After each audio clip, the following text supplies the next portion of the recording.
Welcome to Public Speaking with Peter George. Do you want to be calm, confident, and credible every time you speak in public?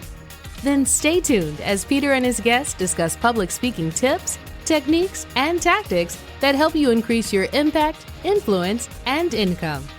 Here's your host, Peter George.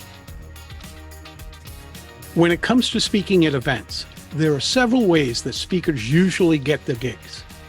They're invited, they're hired through speakers bureaus, they respond to a call for speakers, or they make the connection through their own prospecting. But there's another way. In this episode, Rich Brooks is going to share why it might make sense for you to produce your own event, and if you decide to do so, how to best navigate the process. Let me tell you a little bit about Rich. He's the founder and president of Flight New Media, a digital agency in Portland, Maine, that's been in business for over 24 years. He's a nationally recognized speaker on entrepreneurship, digital marketing, and social media. He founded the Agents of Change, which is an annual conference and weekly podcast that focuses on search, social, and mobile marketing. He recently co-founded Fast Forward Maine, a podcast and workshop series for growing Maine businesses. Rich is also the author of The Lead Machine, the Small Business Guide to Digital Marketing. It's a popular and well-received book that helps entrepreneurs and marketers reach more of their ideal customers online. Rich has appeared in Inc. magazine, The Huffington Post, FastCompany.com, CNN.com, The Social Media Examiner, and many other news sources. He's also the tech guru of the evening news show 207, which airs on the NBC affiliates in Maine. Joining us from one of my favorite places, Portland, Maine, is Rich Brooks. Rich, welcome to the show. Peter, thank you so much for having me. I really appreciate the opportunity.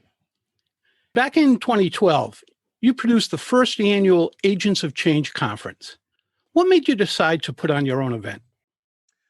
There were definitely a number of reasons, some of which were I was starting to go to other live events around the country that were about digital marketing and social media. And I was it changed the trajectory of my own business. And what I noticed is I was almost always the only Mainer there. There was just nobody else traveling from Maine to go to these shows. So one of the takeaways that I had is, wouldn't it be great if I could take some of these amazing speakers and bring them to Maine and share a lot of these ideas there? And so that was a big part of it, just the idea of taking a conference like a Blog World or a social media marketing world and having a slightly small or significantly smaller event in my hometown of Portland, Maine. And that was probably the impetus of getting the Agents of Change conference started. So instead of going to it, you brought it to them. Exactly. Based on your experience, do you think it's a good idea for other speakers to put on their own events as well? I think it absolutely can be. And it has to match up with what you want to do.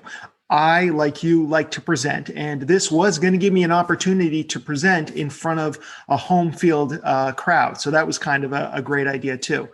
Also, by bringing in some well-known speakers, even though they might not have been as well-known to a lot of the people in the audience, also helped elevate my personal and my company's brand as well. So that was great.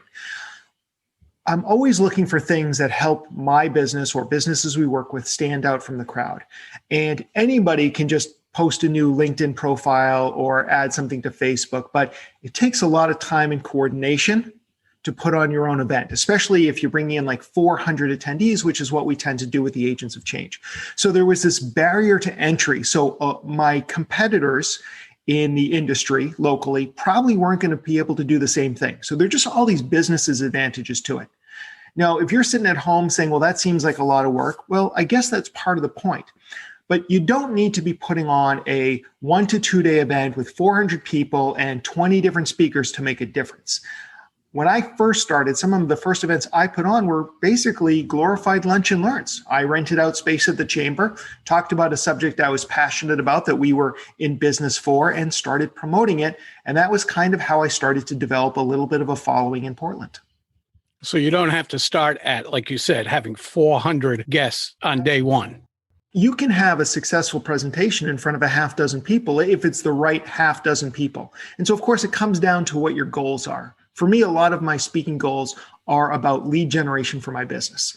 I or a member of my team get up and we talk about Google Ads or we talk about social media, and people in the audience are like, well, they're on stage, they must be the experts. I could learn it myself or I could just hire them. So there's definitely that aspect to it. But I also personally find that I'm most rewarded when I'm up on stage because I can read the crowd and I understand if I'm talking above them or below them and what their engagement level is and answer their questions and make sure that I'm delivering on exactly what they need to hear to be able to make a change in their life or their business. And for me, that's just my favorite way of teaching. Taking it from a social media expert like yourself, saying that the barrier of entry into social media is relatively low, and this is not necessarily easy to produce. And that's the key to it. Absolutely. And it's true. And you have to keep in mind that if you are going to be putting on your own event, it's not just enough that you rent a room and show up. You are now in charge, depending on what level of engagement you want, but you're in charge of bringing people in. And so when I started talking to people, because people would ask me like, well, how are you putting on the Agents of Change? Like what goes into an event like that? And I would often say it really comes down to what I call the 3 S's: speakers, sponsors, and seats. And so speakers is it just going to be you on stage, which it was at the very beginning, it was often just me in a small room. But as I started to kind of build the events up, I figured that I should bring in some other experts who might have expertise in related industries to mine. Then it's sponsors. And again, you don't need to go this route, especially if it's a free event. But if you are looking to generate a little revenue or cut expenses, then maybe finding some companies that want to get in front of the audience that you're pulling together, well, that's its own revenue stream right there. So for example, Constant Contact used to be one of our sponsors. A lot of people might know them. They're an email marketing company, and they wanted to be part of the event because they talk to the same audience we were talking to, which is small business owners and marketers. And then seats is just the idea of you got to fill them. So, if you're starting from scratch and nobody really knows who you are and you don't have an email list, it's going to be a lot more difficult. So you may try and find, this may not be the best way for you to start off speaking for yourself. But over time, you should definitely be building up your own email list anyway if you want to be a speaker, and your social media following. And that way, when you say, hey, listen, I'm putting on an event on social media or public speaking or accounting tips that you need to know, whatever it might be, your area of expertise, that you're not talking to nobody, you're talking to somebody. You post it to social, you post it to your email marketing, you put it on your website, you get people to register either for free or for a paid amount, and you start filling those rooms.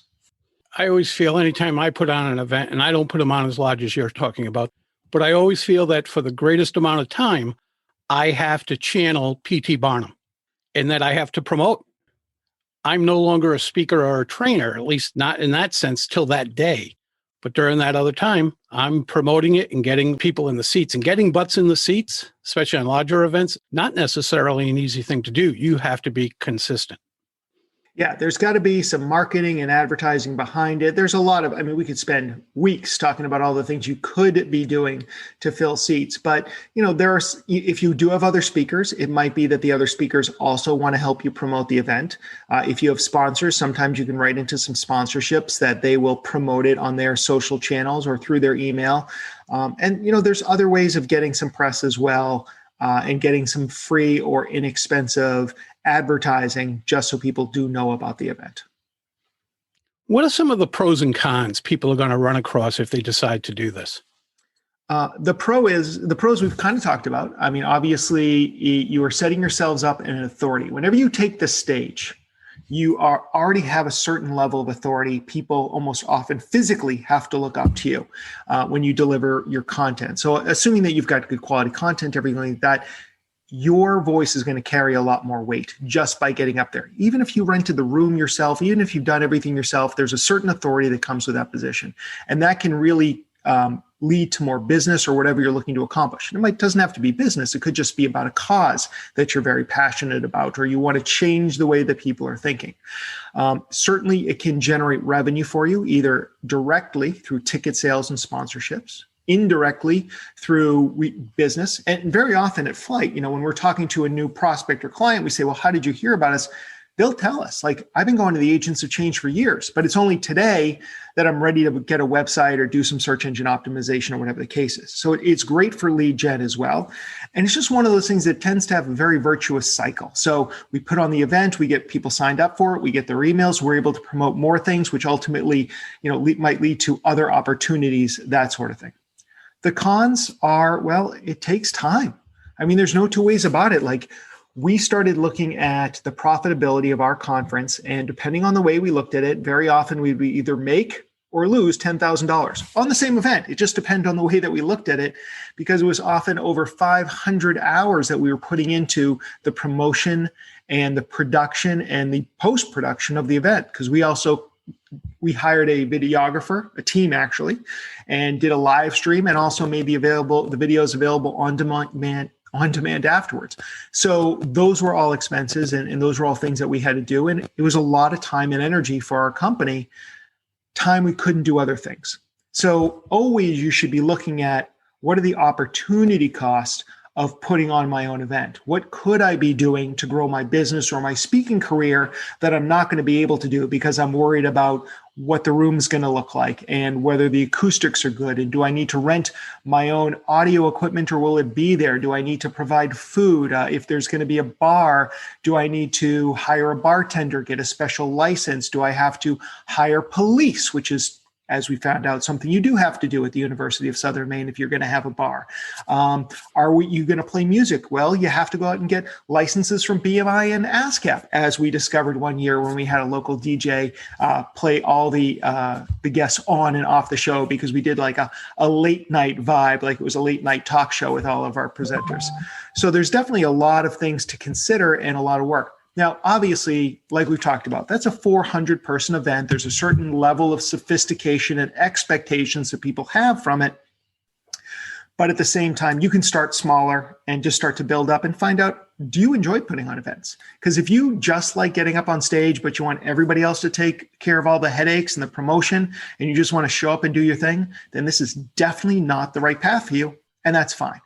But if it is something that you find you like, you may find that you have this whole other opportunity to build a real following around your messaging, to make connections with other speakers. I mean, like, some of the connections that I've made with other speakers over the years have created great opportunities for my business as well. Other experts, I've had other speakers, like in years past, just say, oh, well, I don't do that, but you should talk to Rich over at Flight, because that's exactly what his company does. So it's a great networking opportunity.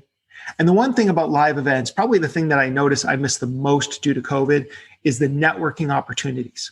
So when you can bring people together and it's your event, that's incredibly powerful. And it just brings you up to another level. And I'm happy to talk a little bit more about that. I know I was supposed to talk about the cons, but you can tell I got right back to the pros, because, for me, putting on the event and basically throwing a party that's around a topic that I'm passionate about is something that brings me great joy.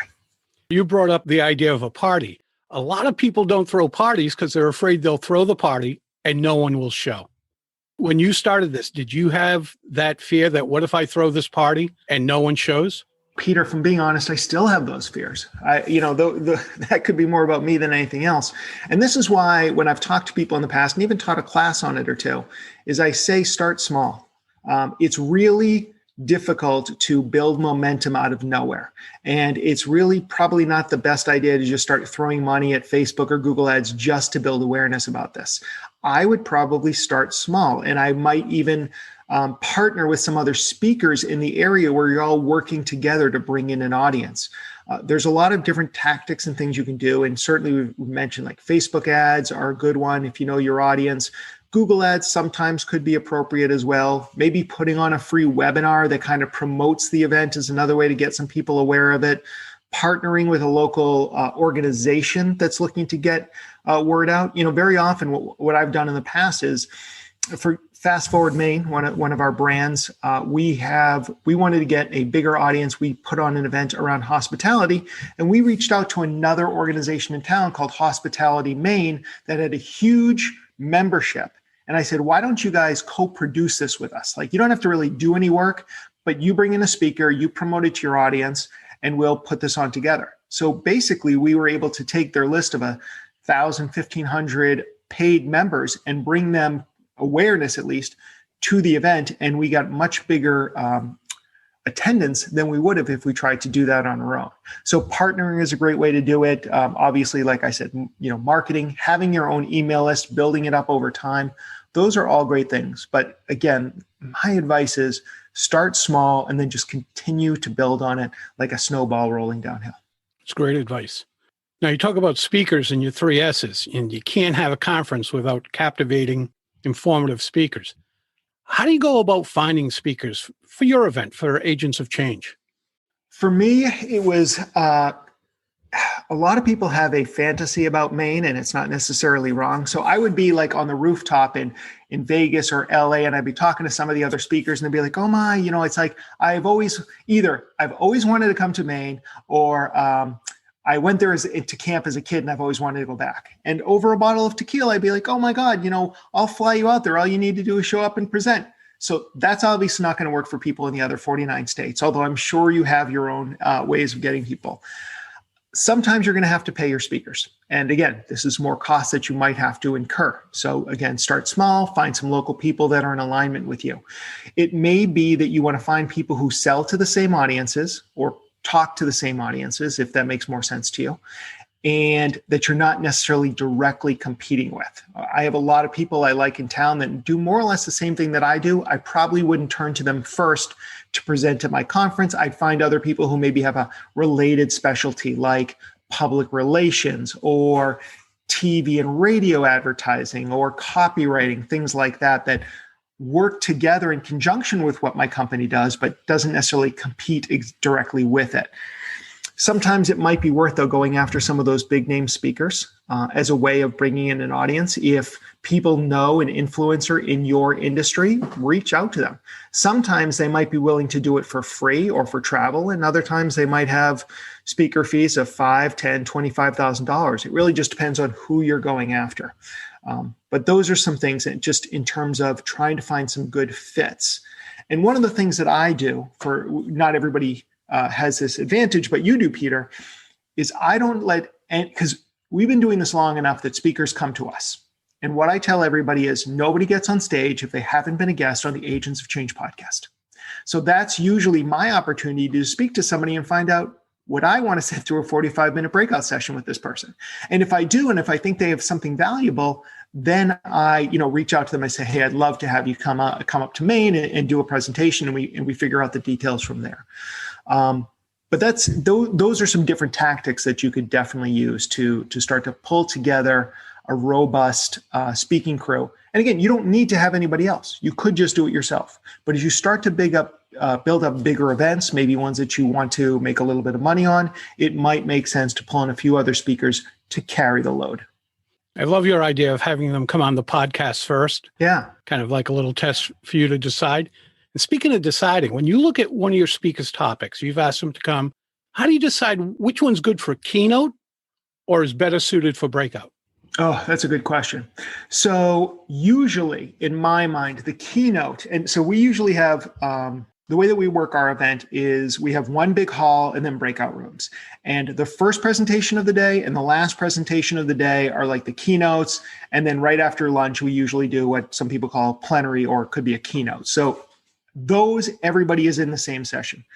So those tend to be inspirational and not necessarily about a specific topic. So for us, a breakout session might be around geo-targeting or paid search or one specific social media channel, like how to prospect on LinkedIn.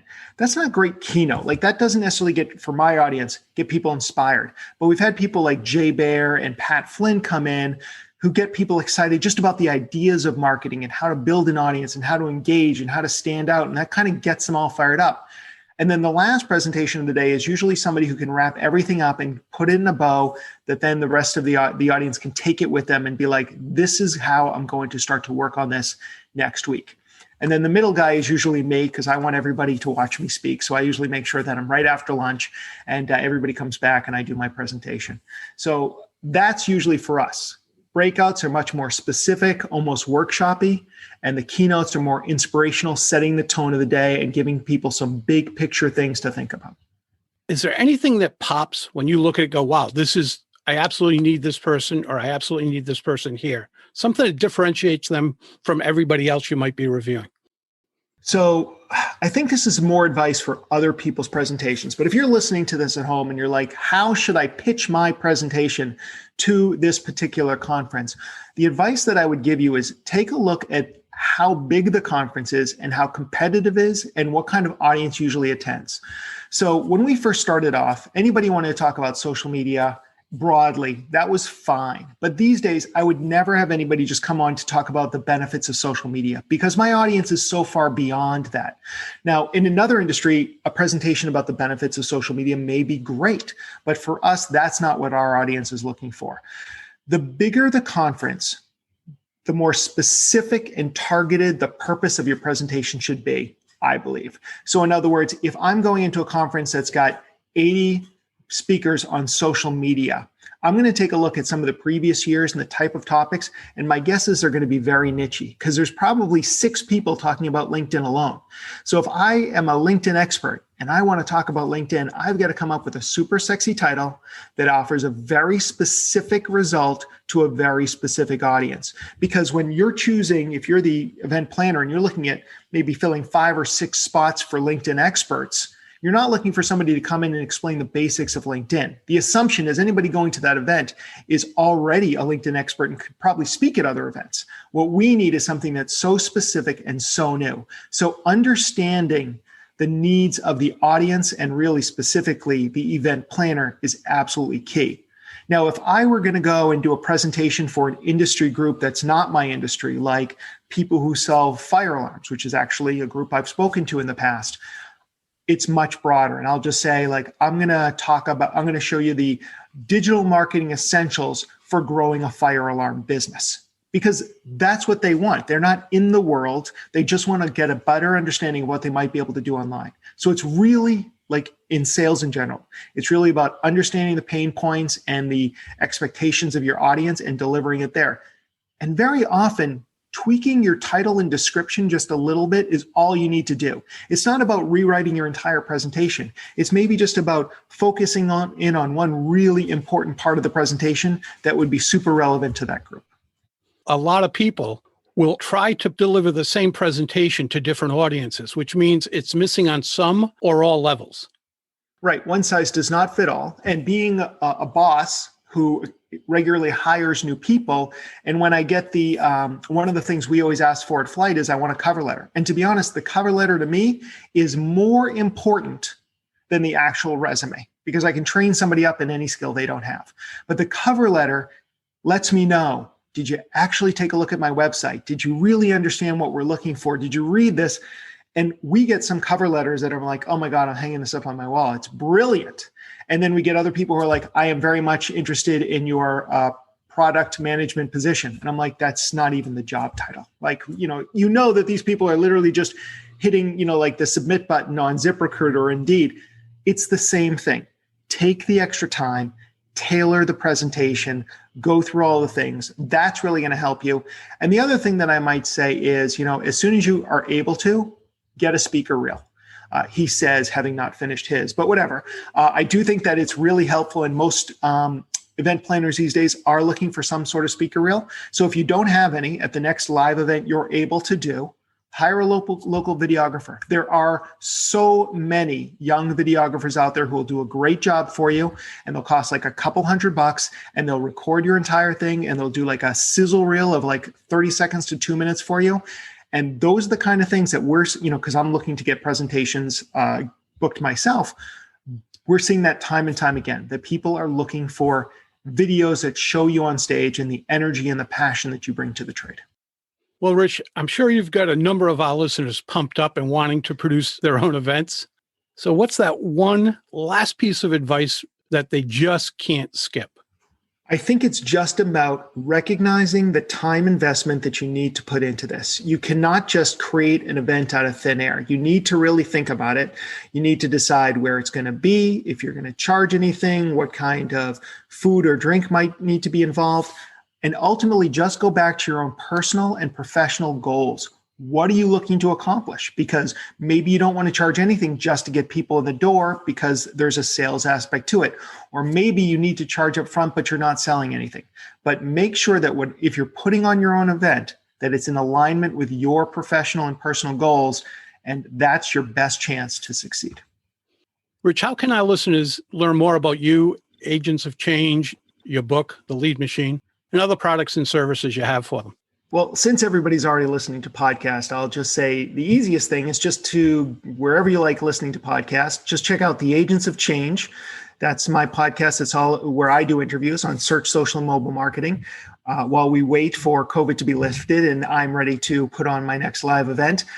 If you have any questions about digital marketing, you can reach out to me through our website at takeflight, FLYTE.com. And I am the Rich Brooks on just about every single social media channel, and especially on LinkedIn. So feel free to just make a connection there. I'd love to talk. Great. I'll put all that info in the show notes as well. Thanks, Peter. Rich, thanks for joining us today. Maybe the next time I'm in Maine, I'll stop in, we'll grab a cup of coffee, lunch, or I know you also like a shot of tequila here and there. We'll do one of all of those things. Okay, that sounds good. Rich, all the best. Thanks, Peter. That's a wrap of another episode of Public Speaking with Peter George.